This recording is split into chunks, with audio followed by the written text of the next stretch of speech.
امریکی صدر Donald Trump نے ایک جانب ایرانی مظاہرین کو ڈٹے رہنے، آگے بڑھنے اور اداروں پر قبضہ کرنے کا مشورہ دیا ہے تو دوسری جانب ایرانی قیادت کو دھمکیوں کا سلسلہ جاری رکھا ہوا ہے۔ انہوں نے باور کرایا کہ مظاہرین کے خلاف اقدامات کا نتیجہ ایران کے حق میں بالکل بھی اچھا نہیں ہوگا۔ مزید کہا کہ مظاہرین کی اموات سے متعلق درست اعداد و شمار ملنے پر اس کے مطابق کارروائی کی جائے گی۔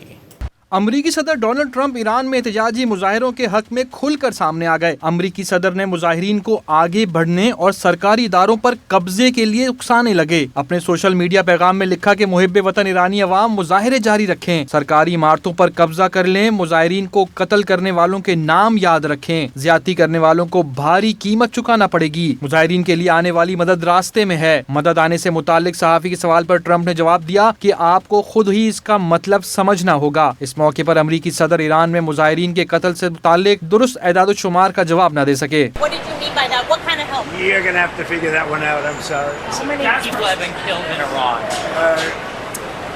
Nobody's been able to give me an accurate number. I have heard numbers from everything's a lot. One is a lot. صدر ٹرمپ نے مظاہرین کو پھانسی دینے کی صورت میں دھمکی دی کہ مظاہرین کے خلاف اقدامات کا نتیجہ ایران کے حق میں بالکل بھی اچھا نہیں ہوگا۔ انہوں نے یہ بھی باور کرایا کہ مظاہرین کی اموات سے متعلق درست اعداد و شمار ملنے پر اس کے مطابق کارروائی کی جائے گی۔ We'll get some accurate numbers as to what's happening with regard to the killing. The killing looks like it's significant, but we don't know yet for certain. I'll know with it, Sanctuary cities, and we'll act accordingly.